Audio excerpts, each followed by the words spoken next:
and I will start by saying hello, welcome to everybody. I'm Nick Nutchins. I'm speaking on behalf of the Climate Communications Hub based in Sheffield, and we put on events around how to get people talking about the climate and nature emergencies, really. Tonight's a very interesting, very exciting workshop rather than a webinar being presented by Alison Lally and Tim Elliott.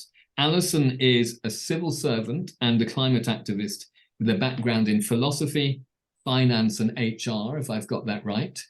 And Tim is a design strategist, entrepreneur in residence, I'm not quite sure where, Tim, and ultra marathon runner. Yeah, Nottingham University. Oh, okay. Right. Both of them are certified climate reality leaders, and they're going to tell us about the Climate Reality Project, which was started by former US Vice President Al Gore. We are recording this so that we can put it up on the website later. Just to say that there will be a chance for you to join and speak in breakout rooms later on. I shall hand over to Tim and Alison. Great. Let me share the screen. So just to introduce the Climate Reality Leadership Corps, it was founded by former US Vice President Al Gore in 2006. The very first event was just held in a barn on his farm. It started that small, but it's grown now. There's now over 30,000 members. It's in 170 countries, and it's really focused on climate change education and looking for solutions and supporting people who are actually trying to implement those solutions.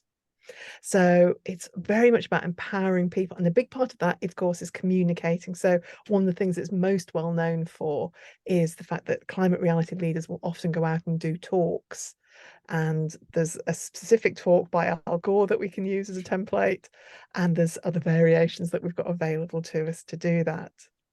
The way that we're going to structure this presentation, we're going to have just obviously this intro that we're having now. Then we're going to actually focus in on the communication part, and Tim's going to take you through that with an exercise, a practical exercise that you can do. And I'm then going to look at how we actually support and develop people to become climate reality leaders and share the experience. Because as an HR professional myself, I've got to say, I was very impressed actually with how it's done. So there may be some useful things that you can take from that. So Tim, over to you. Awesome. Thanks, Alison, for introducing us. So I'm going to kick us off now with an introduction into the relationship between climate reality and communication that Alison has kind of referred to in the introduction there. So as a climate reality leader and the UK coordinator, it's my job to kind of help people communicate about our mission and our vision and our beliefs about climate. So our mission, just to reiterate, just so you're on the same page with us, is to catalyze a global solution to the climate crisis by making urgent action a necessity across every sector of society. And as Alison said there, we do this through education and communication and storytelling. So today, I want to kind of map out the ingredients of what it means for us to be truly skilled climate communicators and community leaders. So the first thing I want you to think about, for you to ponder in your mind, is what do you think? What's your definition of effective communication? What are the ingredients of effective communication for you? If you pop your answers in the chat or send them in an email if you're watching the recording, and it will be really interesting to see if there's any correlation or any changes throughout this presentation. So this is the official dictionary definition of effective communication. So I'll read it out. Effective communication is the process of exchanging ideas, thoughts, opinions, knowledge, and data so that the message is received and understood with clarity and purpose. Now, I've highlighted the word understood for those of you who can't see the screen, because understood or understanding is the essence of effective communication. So this phrase on screen is one I use a lot in my communication design workshops. Actually, it's very relevant to the climate crisis, and also we have which is where we also have lots of knowledge and data and science. In fact, we know what's wrong and how to fix it, but there are still so little action being taken. And that's because of understanding. Understanding drives behavior. Understanding drives action, not just knowledge and information. And that's what we need, right? We need to drive sustainable behavior through our communications. So we've just unpacked that understanding needs to be effective communicators, right? We need to drive understanding in the people who are listening. We need to drive action and behavior. So I wanted to spend a few minutes just exploring how we drive understanding, and believe there are four kind of key ingredients that you can see on screen. Now, these four key ingredients to effective communication and understanding are not actually my idea, right? We've known these core ingredients since about 330 BC. Aristotle, who is a bit of a legend and a bit of a hero in my communication design world, he wrote about effective communication in his works of rhetoric and persuasion, thousands of, like all the way back in 330 BC, right? And he used four words. He used ethos, which is the character-based argument. Is this person trustworthy and likely to do what they say they will do based on their past experiences, credibility, and authority? Ethos is all about building trust, that first word. Then he came up with logos, which is the logical argument. He goes on to say, if you remove all emotions, all opinions, agendas, is this argument based on data and proof? Logos is about making you think differently. And then there's pathos, the most powerful of these words in my opinion. It's the emotional argument, right? Is this person demonstrating true empathy because they understand exactly what their audience needs to hear, not just what they want to tell them? Pathos is about making you feel something, about resonance, but about raising an emotional desire to take action. And then there's kairos, which is the urgent argument. Will this argument spark action that is in everybody's best interest? It said that chronos is the time that we tell on our watches, which is just the time. But kairos is said to be the right time to take action, the opportune moment, right? And it drives urgency, right? If you can communicate that it's the right time to do something, you're liable to take more action today. So when you want to communicate effectively about climate, you need to ask yourself, if you include these ingredients, you need to ask yourself, how can you build trust in what I'm going to say? What do I want people to think about when they're listening to this message that I have for them? How do I want to make them feel? Right? Because climate change and climate action and sustainability, climate justice is a motive. Right? How do you want them to make them feel so that they can take action today? Because that's what we need them to do. We need them to have a little bit of urgency. So for the next few minutes, I'm going to use our climate reality presentation of how we do that as an organization. So this is the title of the shorter one of the presentations, called The Truth in 10. Al Gore, as Alison said, Al Gore is a master communicator, and there's a lot of amazing YouTube videos about him. and his communication skills. And he does one that's, I can't remember the length of the full one, maybe Alison will, but it's 246 slides, the full one. Like there's a lot of slides, but this is a short one, and we're only going to say a few examples because we're conscious of time. So I did start off this talk today by explaining the Climate Reality Project was founded by former Vice President Al Gore, right?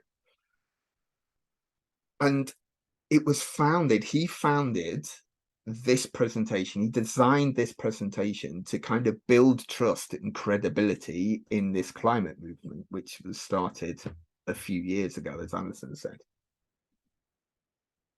So how we do that is through a mix of really interesting communication tactics. So these examples you can see on screen are a mix between the art and science of communication, or data and hope. You see we have a graph with data and scientific fact over there on the left.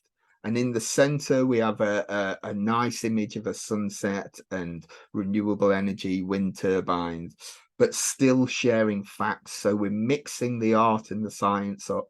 And finally, on the right, we have hope, a piece of narrative that we could supply the worldwide electricity consumption 40 times over with this kind of technology. This helps us feel something.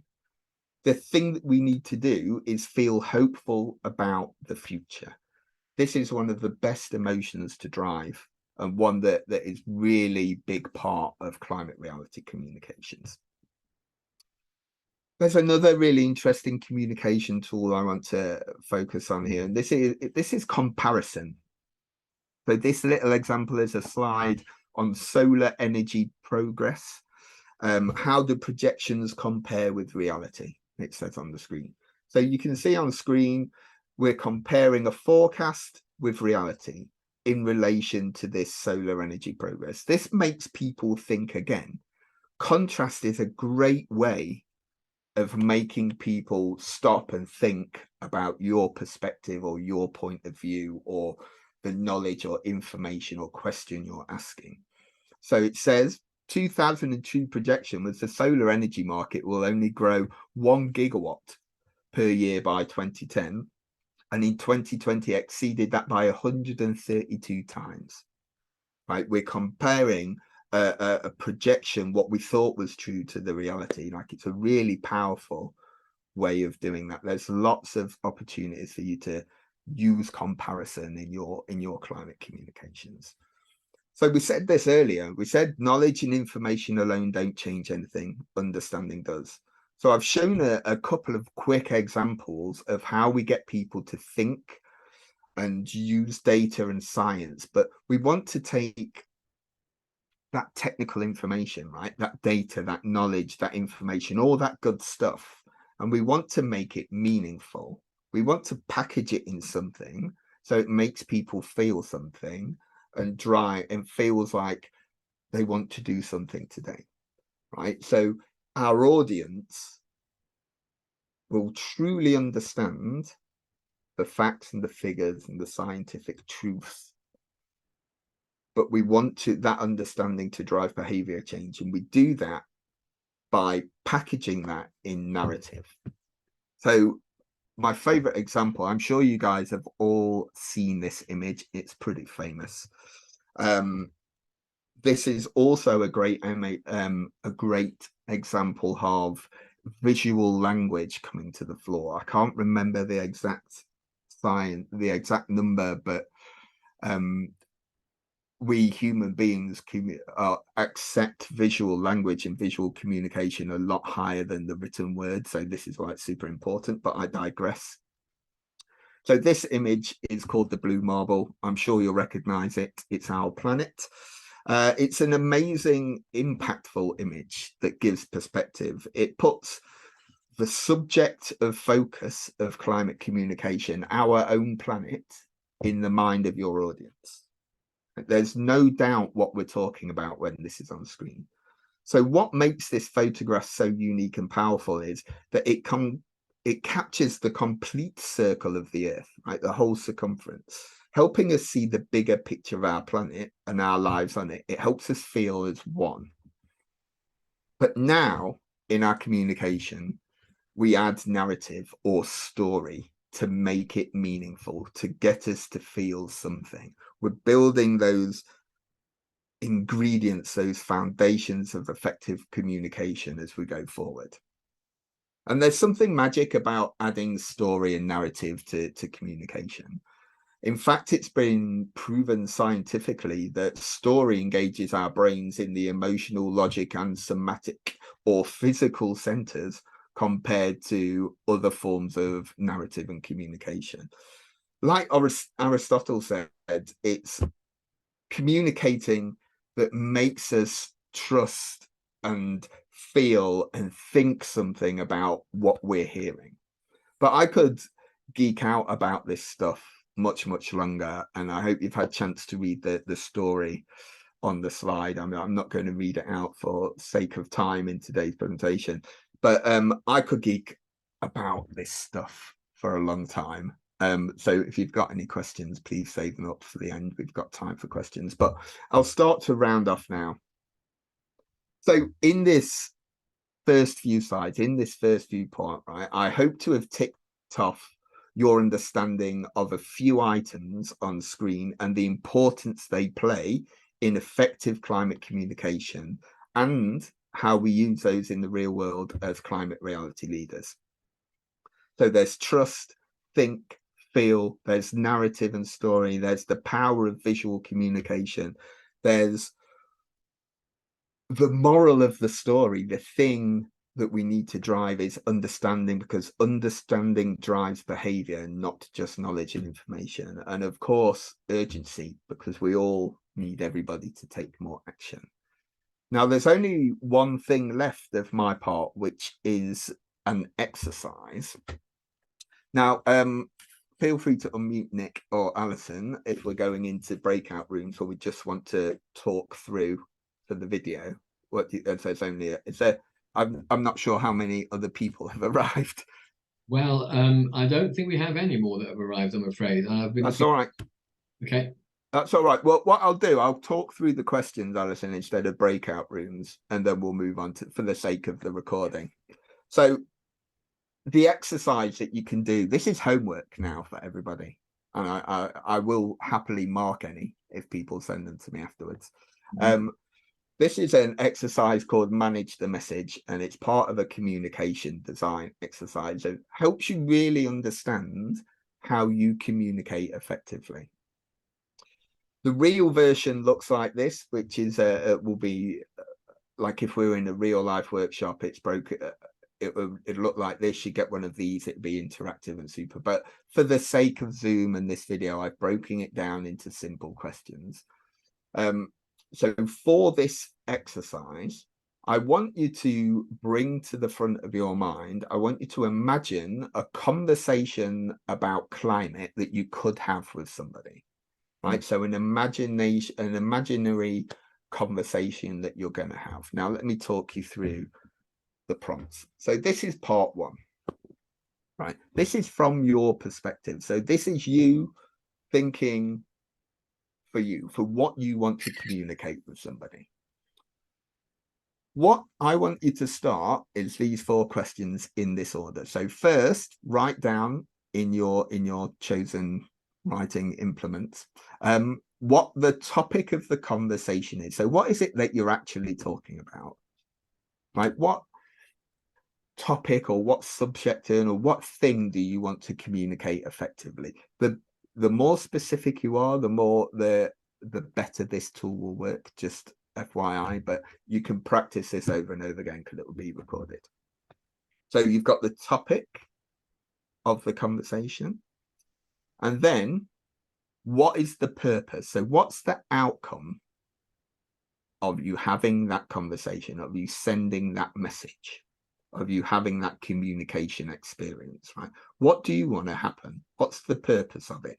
Is it just to educate? Is it to get people to sign up to an event, to join you on a rally, to take action, to become vegan? It could be anything, right? And then who are you speaking with?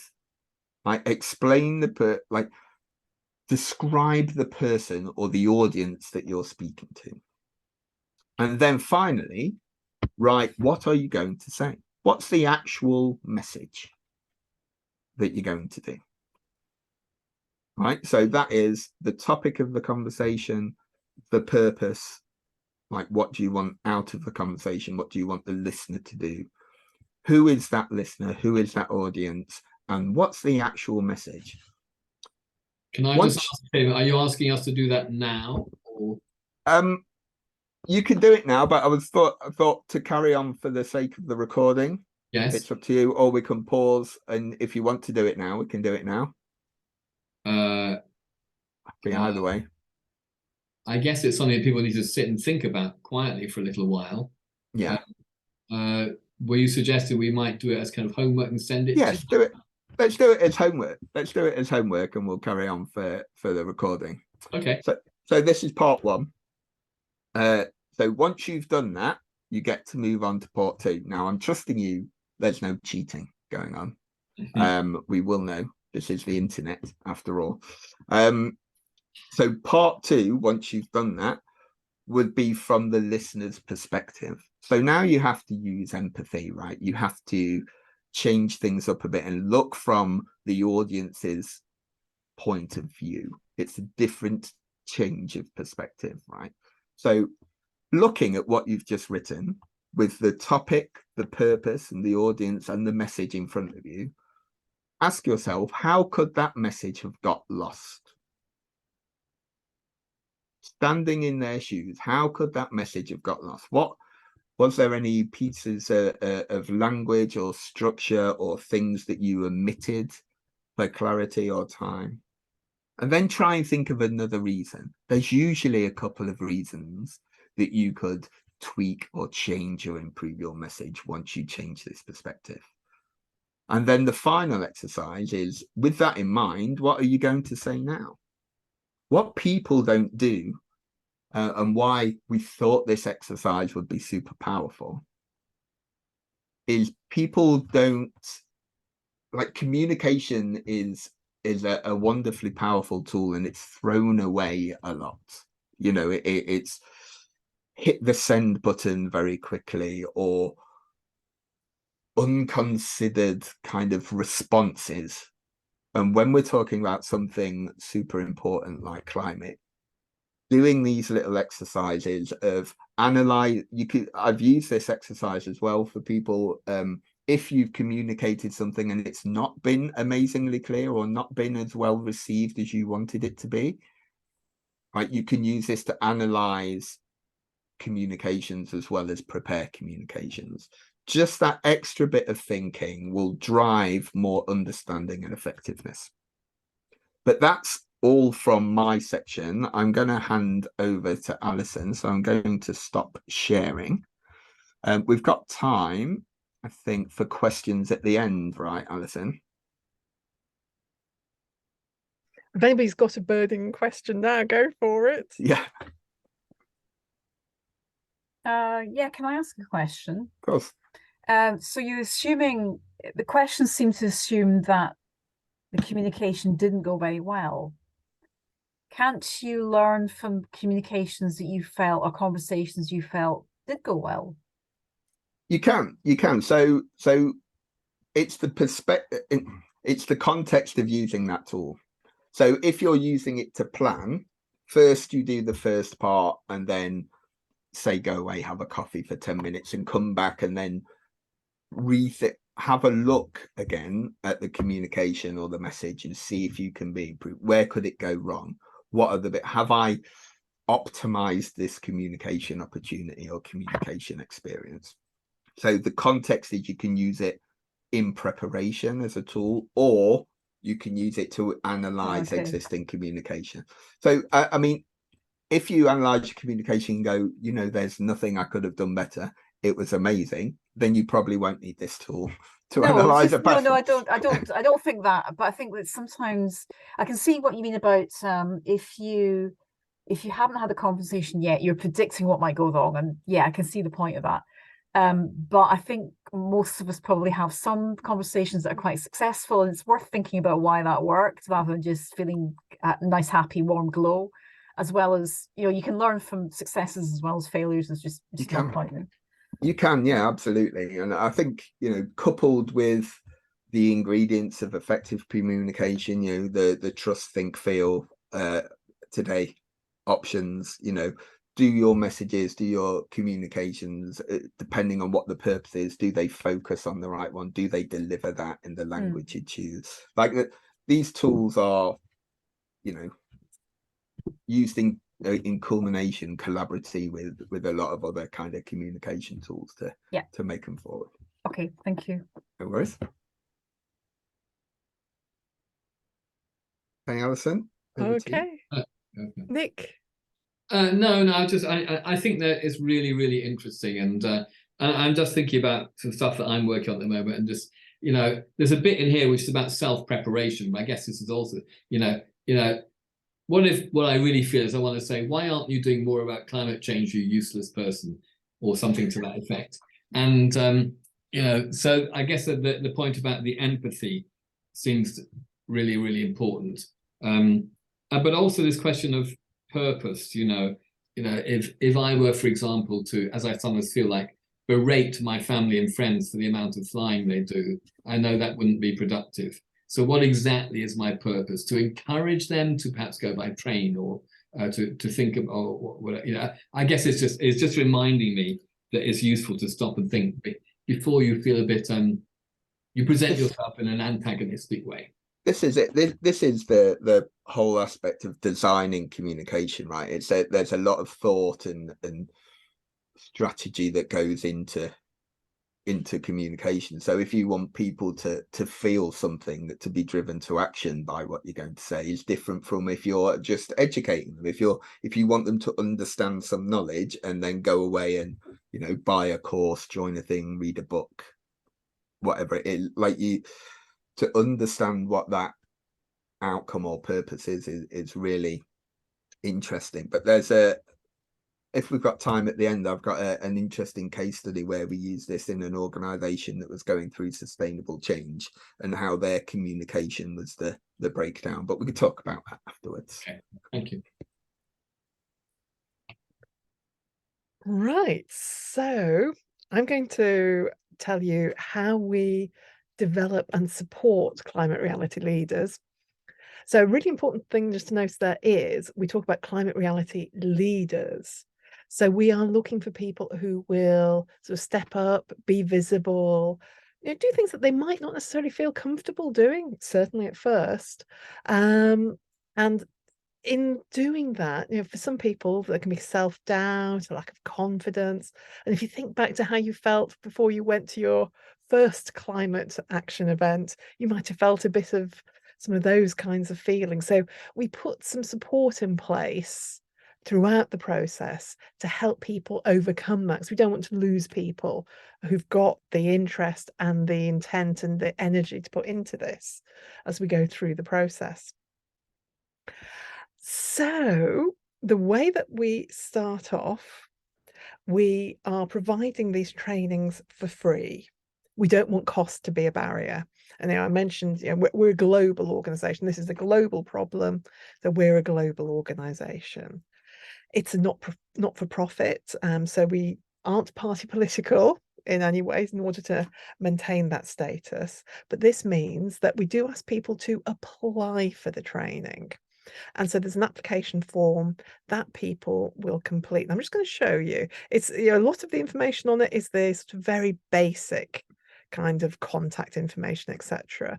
But there's a couple of questions just to get people started. So even before they've come on the training or done anything, we're trying to get them thinking. So this question, what kinds of climate advocacy are you most excited about doing following the training? And I love that question when I read it. So I was like, interesting. Because they're not saying, what do you want to do? It's what are you most excited about?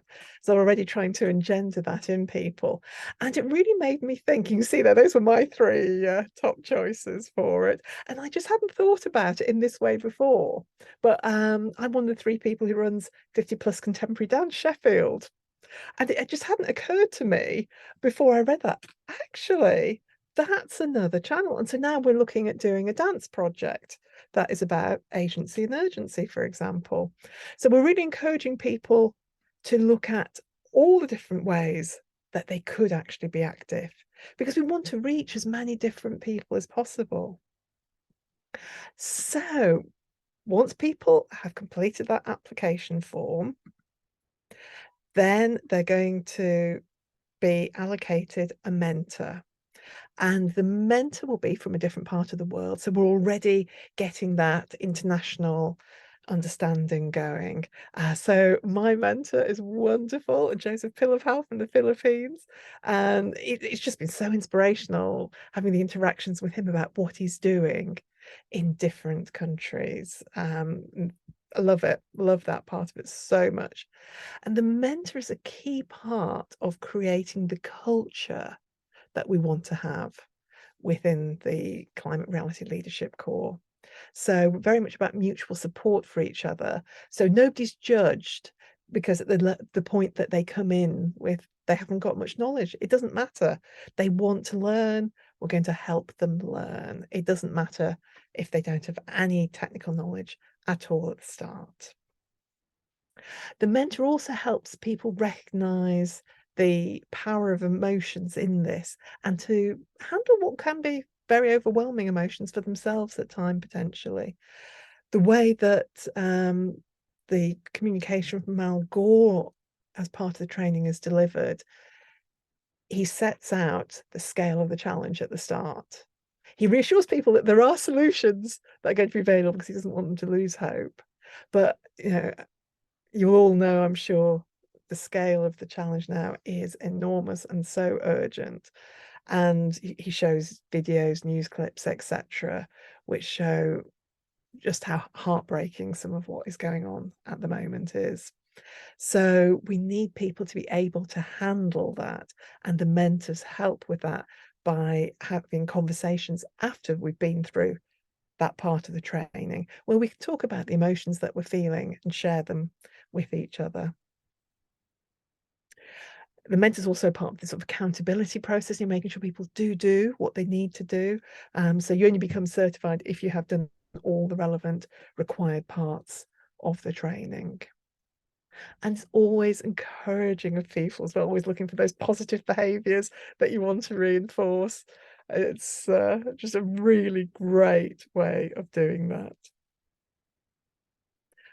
So then we actually come to the training itself.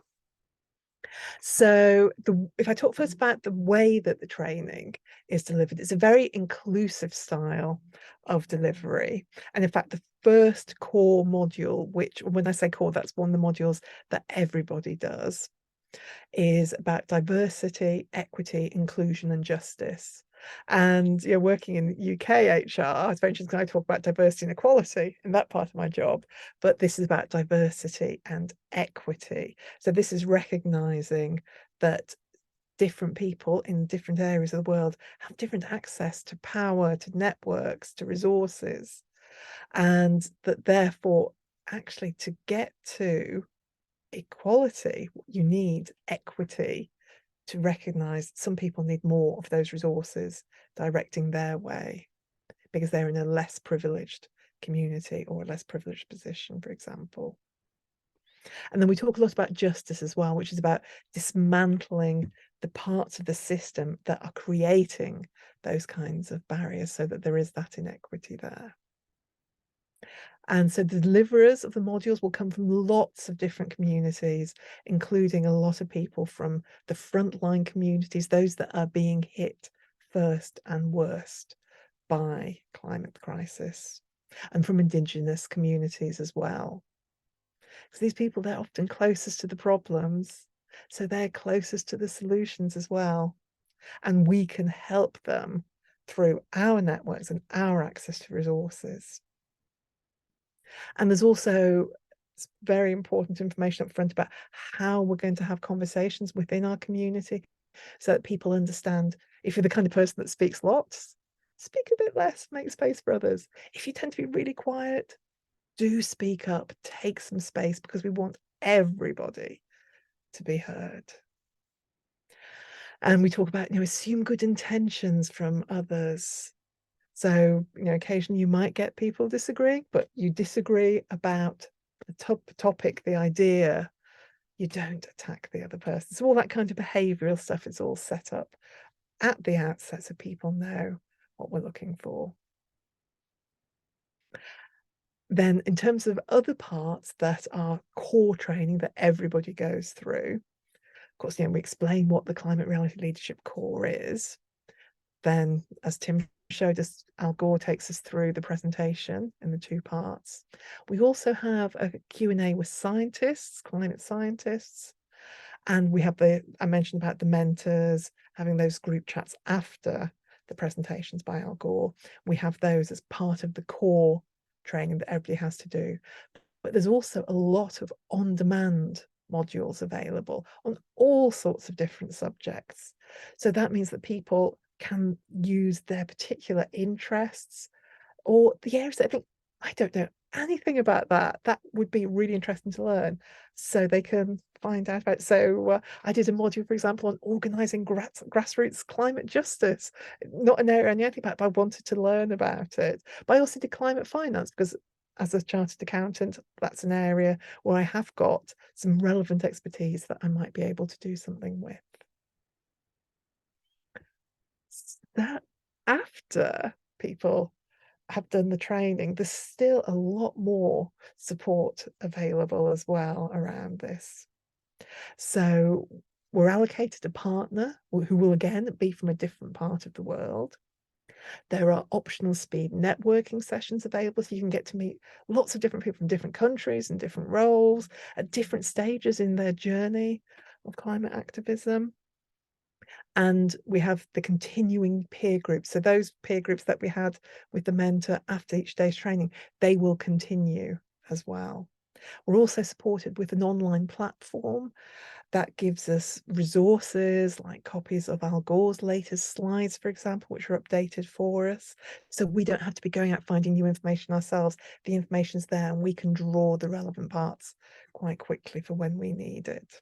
And that gives us that network access as well. So as well as that peer group, which I'm going to say is where I go most often, if I've got a question, I want some support on something, we can actually go to the wider network as well through this online platform that's available for us.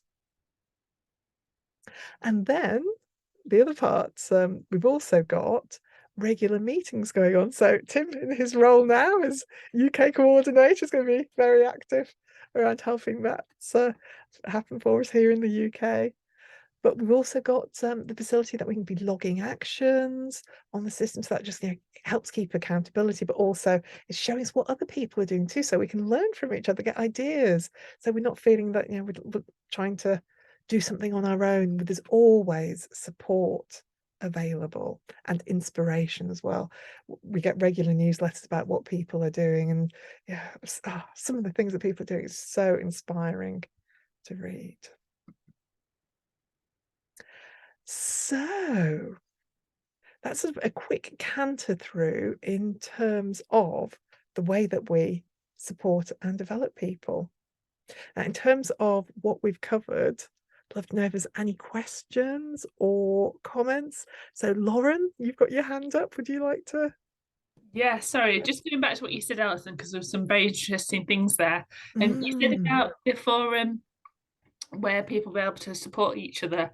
Forgive me for saying this, but it's just based on our own experiences of some things. Sometimes things go right and sometimes things go wrong. So are people bold enough to say, actually, that didn't happen, or, I'm not sure I did right here. Is there a lot of learning in that process? Are people quite honest and quite supportive of each other in that respect? Yeah, absolutely. We're really recognizing that we're all learning as we go through this, aren't we? And even if you're doing a presentation you've done before, it might land very differently another time. So there's no sort of blame or judgment of people. It's just about, we're just going to learn from this and move on. So within my peer mentoring group, we've had some issues, some of us, over different things that we've done, but we're just there to support and encourage each other, because every time it goes wrong, it's not a problem as long as you learn from it.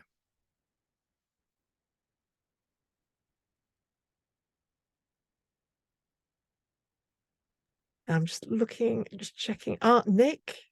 This isn't a question, it's a comment, but I just want to say I found that really inspiring, and it sounds like it's so thoroughly worked out. And, you know, I go, oh, I want to be on that training. I think you presented that beautifully. And it makes me realize that I've actually been harboring some prejudices, so I'm just going to fess up.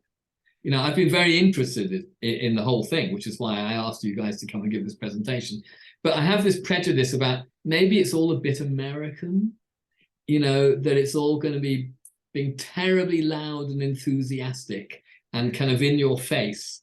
And I don't think, I'm a Brit, I'm not very good at that, you know. You know, and I actually think I need to be a lot better at that, about being enthusiastic and encouraging and you know, giving people that hope that Tim was talking about, you know. And I've even got a drama background, but it's a bit of me that sort of, oh, it's a bit over the top, really. So I'm just fessing up. Oh, thank you, Nick. I mean, possibly other people in the UK might have some reactions a bit like that. I don't know. Maybe it's just me, but I don't know. I can answer. So as I'm the UK coordinator now, I'm calling, having meetings with a lot of climate reality leaders, and you know, there's 41,000 or so globally. There's about 4,500 in Europe. We're still in Europe in climate reality world, by the way, which is lovely actually. But there's 750 odd. There might be a few. There's 26 more coming in that went to a training in Brazil, oddly, in the new year. But 750 coming in, and some people have, you know, one of the messages that got lost, one of the communications that got lost in our training is that the presentations that me and Alison have referred to, that we've shown, you know, that are the core of the message we delivered, we can now customize them. People don't understand that you can customize them because it you know, the organization is majority American. The examples are fairly American that represent things. There are, you know, the examples we use today are from the UK. There's a good portion, but the training and the organization and the coordinators and mentors and people like that are there to enable our climate reality leaders to communicate as effectively as they can. If they want to add context and meaning and personal stories into their communications, into their presentations, they can do.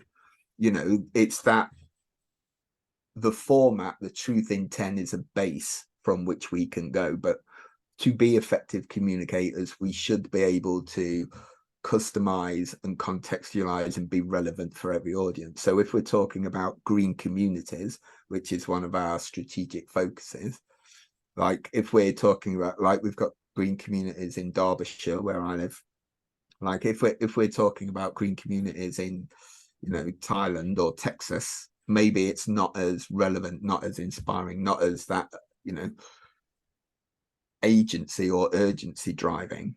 So we can use the foundations of our effective communication to build context now. Like, and this is part of the role coming in that we're doing. Like the core presentations are still, of course, the core, but they should be the foundations that we present on, not verbatim. Thank you. Sorry, Alison. Nick. Oh no, that's great. And I think, Nick, you know, just going back to your point about, you know, it's definitely not got that sort of rah feel. It doesn't feel like a Tony Robbins seminar or something like that. And that, I think, is because of the global nature of it. And hope is a big part of Al Gore's communication strategy, right? And hope is a universal language. I think, like, it's a motive thing that we can do. But Lauren, you I just to say, I'm not saying that I shouldn't be better at being enthusiastic and hopeful and everything. I'm just saying I am aware of this British reserve, and I'm not the only person. I've talked to someone else today about the same thing, and he was saying, you know, I don't actually quite want to challenge my brothers because it's not the way we behave with each other, you know. And but you know, so I think it's a bit of a cultural thing. But anyway, yeah. Yeah. So Laura. yeah, I've got another question, sorry, and I think Sam's also put a question on the chat if you have a chance to answer Sam's as well afterwards. So I guess thinking about it, you know, I think about Sheffield and it's something that the three of us, Nick, Kathy and I, have talked about before, about how many different groups there are in Sheffield that care about the environment and climate change. You know, what are we doing different? What makes us stand out? You know, we don't want to be doing the same as everyone else, but obviously there are, I think Sheffield's quite good because I think most of the groups do have a purpose, but you know, there isn't duplication. But obviously it makes me think there are so many groups, so many organisations across even the UK, never mind the world, that all want to do something, but they might be kind of doing their own patch. And I know a lot of the local campaigns, you know, but I guess my question really that I'm trying to frame is, how do you kind of grow? How do you trying to, you know, do you think things would be better if everybody just, obviously you want more people to sign up, but you know, do you think things would be better if everyone just signed up to Climate Reality, or how do you sort of judge that? Does that make sense? It does. It does. So it's a good question. Like I've learned a lot being a UK the coordinator now that I didn't know before. But we are members and contributors and collaborators with quite a lot of other organizations. So Greenpeace is a big one, especially Europe side. So Europe and the UK window are very big on partnerships. We operate slightly different structurally than America because America's America. But we have partnerships with Greenpeace, the Climate Coalition, there's a few XR chapters we're involved in and stuff, but our purpose is still through education and hope and storytelling, which a lot of other people take action and make impact in different ways. So it's how, like for example, we're doing an event in London on the 12th of November called the COP27 Forum for people who can't go down there. And on that day, the 12th of November, is the national march down in London, right? Where between every climate organization that we know of in the country are expected to, it's a global day of action, basically. But some people aren't available or interested in going in marches or aren't able to go in marches. So we're providing a forum, and we've had a meeting with them about collaborating, and we're on their website as a alternative for those people who can't march accessibly. And we've got some people speaking from COP in Africa to, like, via Zoom and things like that. It's about working together to spread the message, even though everybody should have their own little context and community and audience, right? It's how we're interconnected and how we can also catalyze and facilitate those connections. Great. There is this question from Sam in the chat. I don't know if one of you would be able to address. Alison, yeah. So just for the benefit of the recording, if I just quickly read it out. So the question is just asking, can you give some more examples of the actions that the leaders take? Is it mainly giving talks on webinars, or is there a broader range of things people can get involved in? So the talks are one of the primary things that people tend to do. And I think, you know, it's given to a sort of, it's very easy to do the talks because you've got the pack there, but people are doing lots of other things as well. So, for example, you know, I mentioned about the dance group that I'm involved in and looking to create a piece that's about it through that. Some people prefer to write, and they may be writing to companies, to politicians, etc. Some people may be hosting meetings or doing networking with other groups, and some people are doing really practical actions as well. So I was on a meeting earlier this year with some climate reality leaders in the Ukraine who were talking. They were in a basement because there was shelling going on outside, so they were doing this meeting from this basement by candlelight at their end. and it was so powerful. And people, were involved in trying to help with the situation there in really practical ways. I was just reading a newsletter earlier today, and in Africa there was one climate reality leader who's been doing work on getting the youth going in sort of their climate activism in a more sort of structured way, and there was another person who's been involved in an anti-deforestation campaign. So yeah, though we've got that focus on education and giving talks, people are very active in all sorts of different ways. There's some really good examples, Sam, as well, if I can just add on. There's we call them acts of advocacy now, so it opens up quite like anything that's an act of advocacy. But we've just done a couple of weeks ago a global part of our program called 24 Hours of Reality, right? It's stories of hope, like, and people from all over the world, climate reality leaders or not, submitted their own climate hope stories. Or climate stories of hope, like of little things they've done, little changes they've made, like big impacts, little impacts and stuff like that. But there's a whole website called 24 Hours of Reality. I can send a link to Nick, and you can get it out to people. But as everybody's, it's a collection and a culmination of stories that are beautiful, of highlighting the range of stuff that Alison said. It's really good. I'll try and find it now while we're on the chat. Thank you.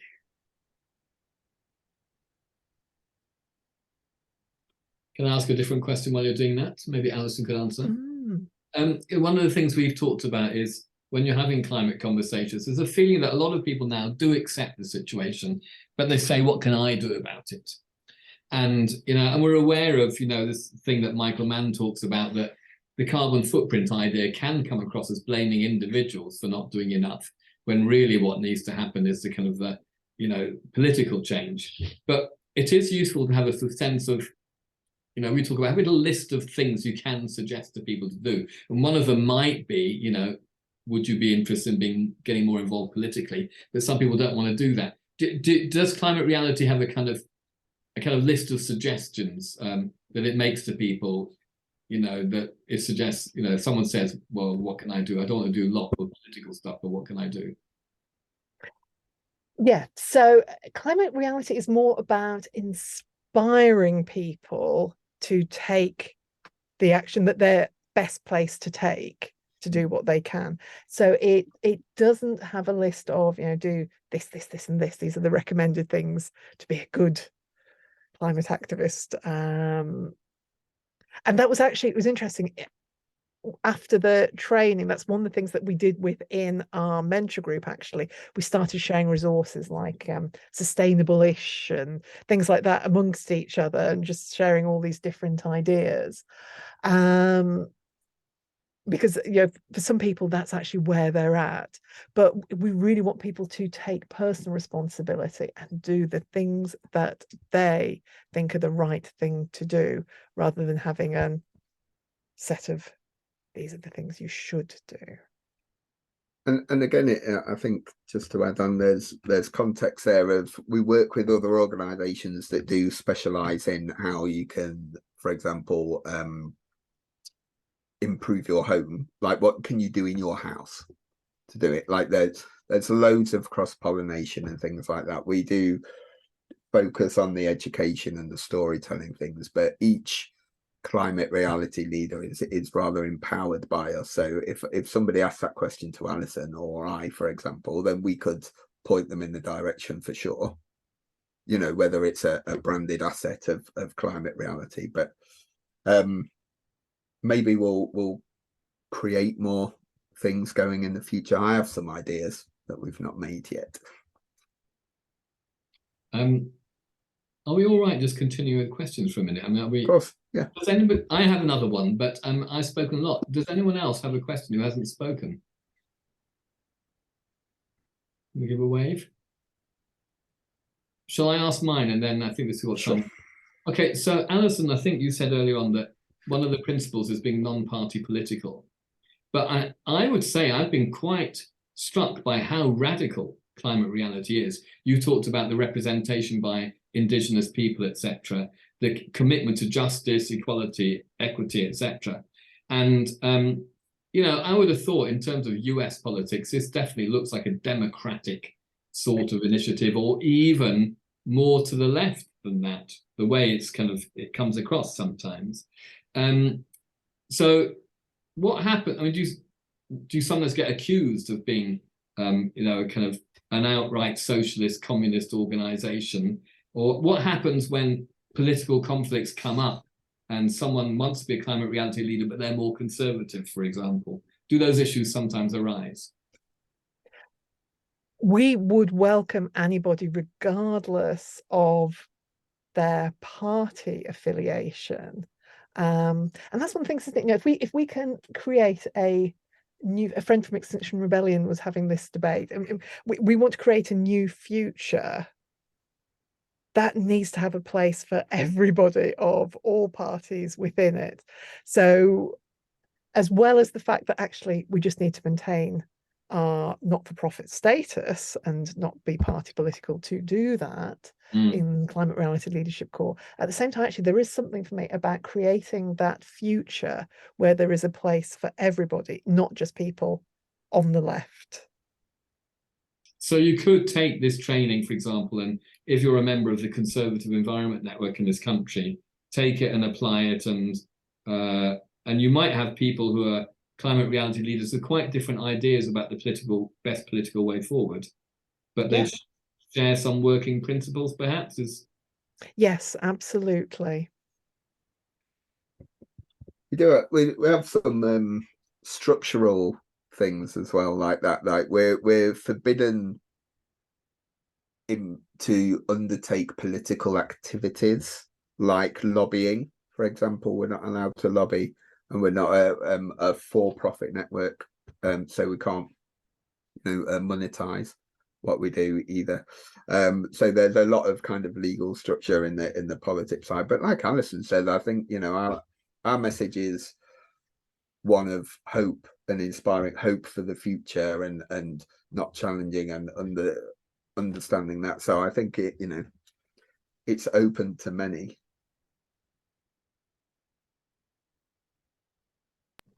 So a comment from Kathy in the chat. Yeah. Just leaving it, yeah. That's very you much want to say something about that, Kathy? Yes, yeah, just what I said really is, I don't know if Alison and Tim are aware of this, but we got started as a group when I invited George Marshall, who you may have heard of, I don't know, climate change communicator who's got an organisation in Oxford all about climate communication and research into climate communication. And that's pretty much what he says is, you know, his position is very much that you've got to try and find the common ground and find the values in the other person that, you know, might overlap with climate change concerns, wherever they might be. So for conservatives, it might be conservation. You're trying to preserve this beautiful green country the way it is, and so on. And yeah, and I think it's him who said, I think he said, we don't actually have time to, and we can't, in fact, convert everyone to our kind of lefty ways. It's just not going to happen. Climate change is very much it's such an existential crisis. It's not, I kind of think it is political, because it's about looking beyond yourself and your own family, your people, your own tribe, and caring about other people, you know, the whole of humanity. And I think that is a lefty thing, actually, personally. So it is kind of a left-wing issue, but we haven't got time to convert everyone. We're not going to be able to do that. So yeah. So I think that word "convert" is the interesting one, right? Like especially related to communication, what we're talking about today. Like it's not a good use of energy and time trying to convert people who disagree with you, but encouraging them to, it's not about getting them to change or stop or change their life massively, but how can they live the life they live more sustainably? Right, is the communication challenge, right? Because if you start arguing with people, like, it's very difficult to encourage momentum. But if you can help educate and inspire and challenge people to live whatever, keep doing what they're doing more sustainably. Is that like your aim? Is that your aim then? It's to change behavior? Is that your? It sounds like that's what you're saying your aim is. I mean, it's to encourage and inspire action, whatever that looks like. Right. And action is just a behavior. Really, like we have to encourage that way, whatever that looks like for each individual. Like it could be, you know, we have areas of focus. So my particular area of focus is in business and organizations, and what we, you know, what our outcome, what behaviors we want those to undertake, that we can tell by our stories and our acts of advocacy. Right, it's a good it's different to the climate justice angle or the green community angle or the energy transition, you know, those sort of things. But communication, like we said with Aristotle, you know, you want, as a result of somebody hearing what you say, you want them to do something with it as an action or a behavior at the end of that.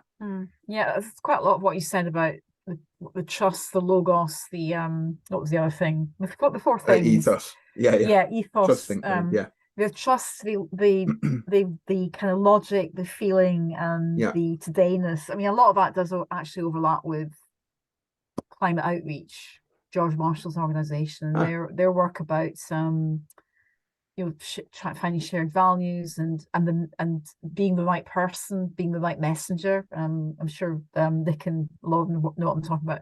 So you've got to be, well, as you say, someone that person trusts. So yeah, quite a lot of overlap. I think there's, you know, there's overlap with a lot of everybody fighting this fight. Yeah, maybe there's you know, there's contextual.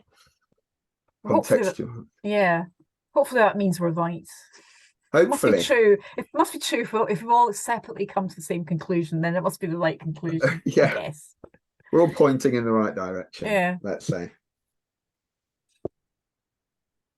I'm just thinking that you mentioned about that case study. Would this be a good time just to take people through that? Because I think it's a really powerful one. It's just an example that we've talked about. So obviously it's in the world of working with an organization, with a business. So if I use the framework of the exercise that I proposed to manage the message, the topic of the conversation that they had was their reduction of their carbon footprint, working towards carbon neutrality in when did they want to do it? 2029, this organization. It was a good sized organization. I think they had 720 staff, that sort of size. And the purpose of them using this communication was to get company buy-in. It was like a launch of this idea, right? To get company buy-in and a change in behavior as a thing. And the message was, we as a board have decided to aim for carbon neutrality by this date. So as a result, we're changing all your company cars, you company car owning people, to hybrid vehicles. And everybody went, all right, thanks. And part of that message was that our there is a tax break for company hybrid vehicles of around £4,000. So everybody was super happy that this happened, but maybe not for the right reason. So the outcome of that initial launch, this is all happened before I got brought in to help deal with the solution.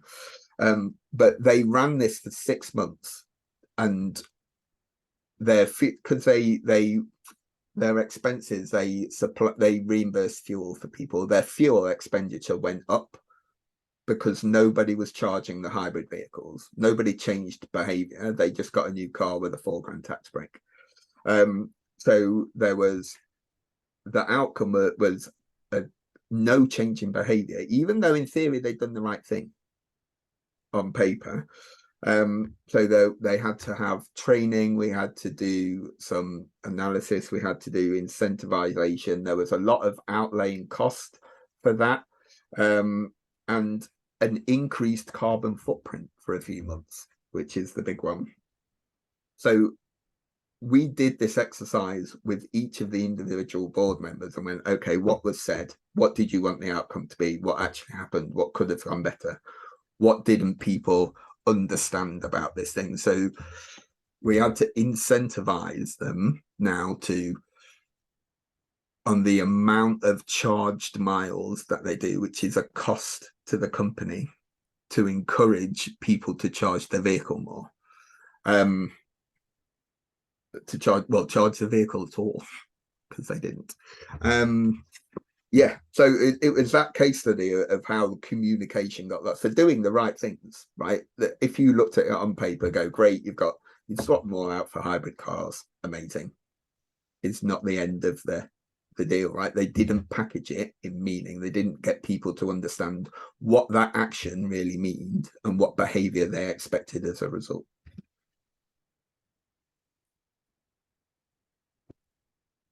Yeah, I find that a really powerful example, Tim, and it just shows, isn't it, with anything like this, good intentions are not enough. No, good intentions are not enough. Like it's making that stuff meaningful, which is why, you know, I'm such a big advocate of climate reality. It's that and the use of hope and story to make knowledge and information and things like that meaningful. Like, I think if it becomes meaningful, if people understand it, they will take action. As Chris got yeah, it's just something I was going to comment on your story. Bit of personal experience. I had a builder doing work on my house recently, and I managed to waylay him onto talking about climate change. And he was saying that his companies they're transferring to all electric cars. And it's great. And he didn't, you know, he thought, why don't, you know, the politicians do more of that sort of thing, because we'll actually save money. And I thought, should I tell him that there's a real problem with the lack of charging points in Sheffield? And I didn't, because I thought, you know, I'm pretty sure they made the decision anyway, but the only thing that's going to do is put him off. But, you know, you just get the feeling, is there some dishonesty going on? And now you've made me worry. I mean, there's... If we reverse engineer a lot of these issues, I think Nick referred to it a little bit earlier, but a lot of the issues are in our political and economic systems that result in this. For example, the hybrid car tax subsidy sounds good, but hybrid cars aren't the right vehicle if, like, these people, they're doing 200 miles a week on a motorway. Like, there's no point in having one. Like, it's not having the outcome. So subsidizing company hybrid vehicles isn't that. There should be some context, right? We don't need to subsidize them. People will use and choose the right vehicle if they understand what the right vehicle for them is, rather than, anyway, not to uncover that at this point in the day. Go on, Nick.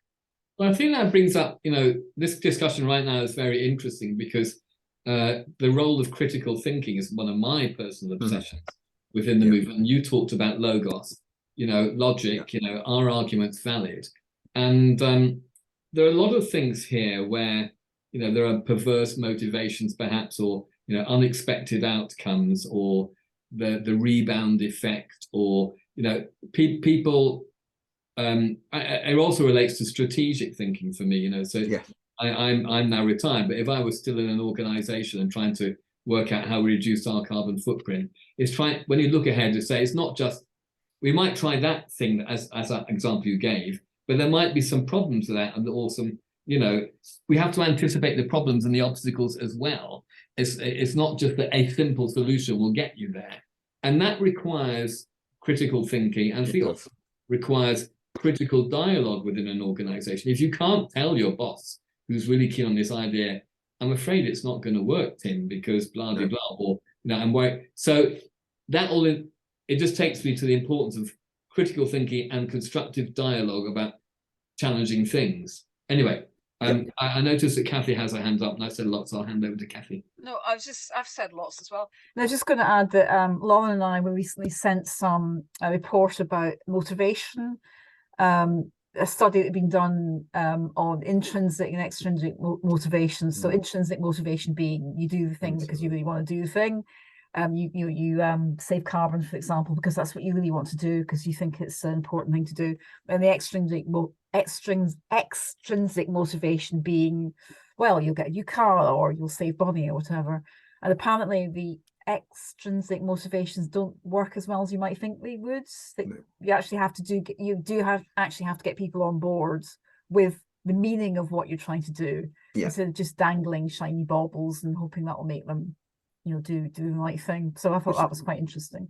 Yeah, it is. It's like the intrinsic extrinsic argument is really relevant, and I've come across it a lot. There's examples of people seeming to do the right thing, but without the critical thinking behind it, without those decisions being made from a place of true understanding of the whole situation, like the hybrid car vehicle thing. Like if they would have done some research before, they would have gone, actually, that's a terrible decision. Like, how else can we reduce our carbon footprint? Do we have different methodologies of doing it, which is the right way? But you need the critical thinking time, not just the doing it because it's the right thing, seemed to be the right thing or a good thing. You need the understanding.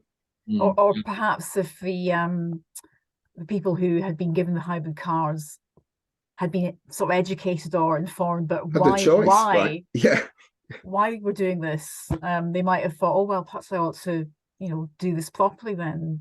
I mean, that happened. We spoke to each one of the, I think, 36 people that received the hybrid vehicle. We spoke to each one of them, for an hour and a half individually, and went like what and discussed the issue and the challenges. And they all had questions and fears, like, I'm not running it from home because my electricity will go through the roof. We haven't got a charging point. Aren't the charging points dangerous? Like, when are we expecting to do it if they've not put charging points at the office? So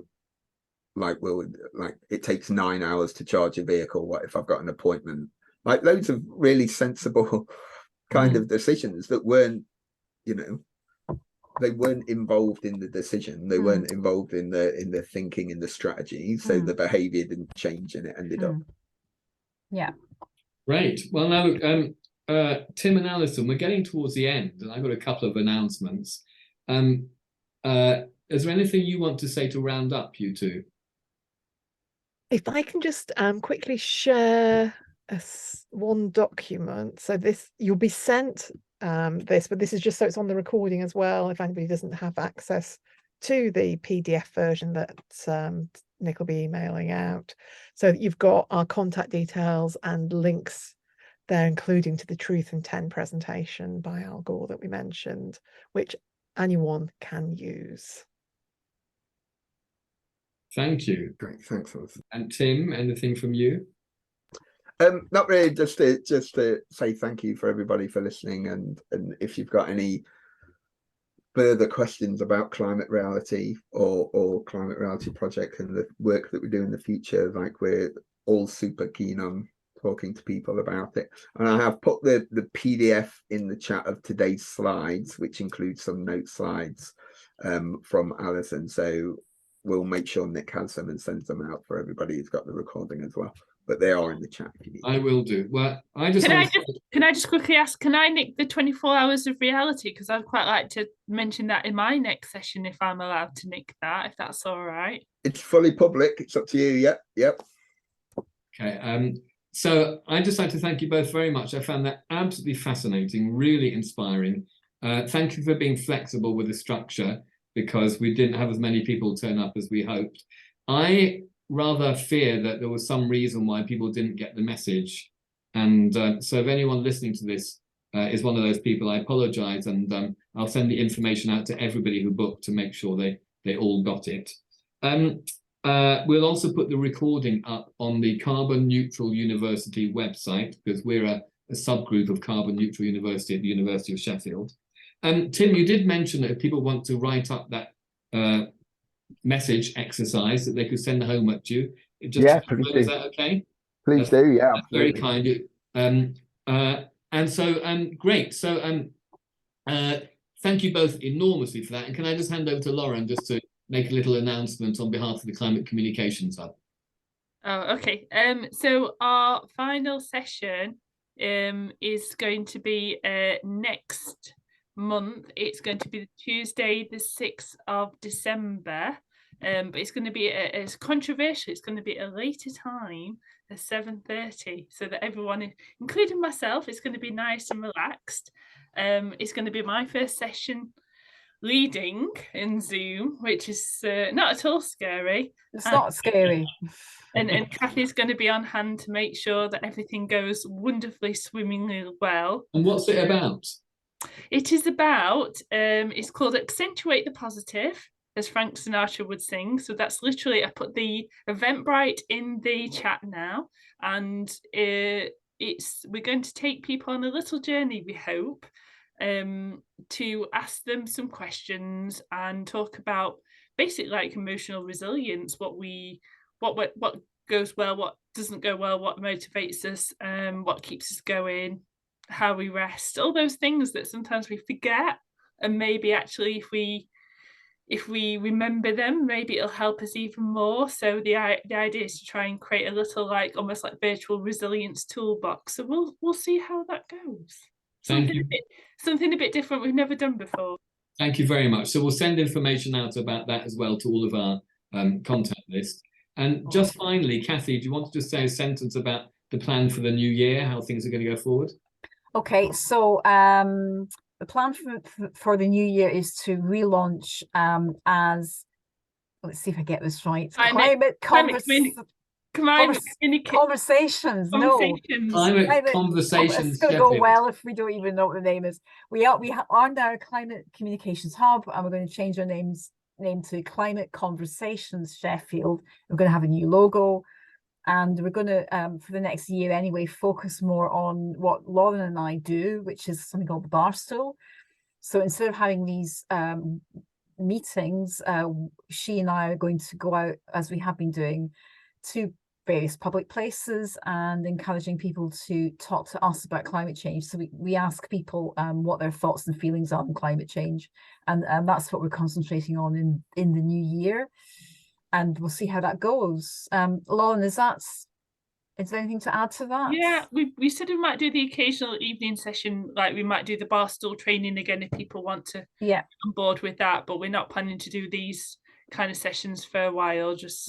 We want to just try a different tact for a little while, because we feel that we really want to get the most out of the next 2.5 years with Barstool, and I definitely want to write it up as an event and invite absolutely everyone we know. And we're not just going to Sheffield now, we're going to Barnsley, we're going to Rotherham, we've got Doncaster, we've got lots of things in the pipe work. We're reaching out to all possible networks and contacts we possibly can to, just try and see how things go. And it's still really fascinating, some of the responses. Some people that you don't think would care do care, some people you might think care maybe don't care, but somebody literally said, what do you think will happen to, one of the questions is, what do you think makes a difference, what can be done to tackle it, if anything? And people said things like this, so we were like very good. And maybe one of the things that you could mention in future is they might like to look up the Climate Reality Project. So Thank you all very, very much. I really, really appreciate it. I'm now going to stop the recording, and then anyone who wants to stay around for a little chat can do so.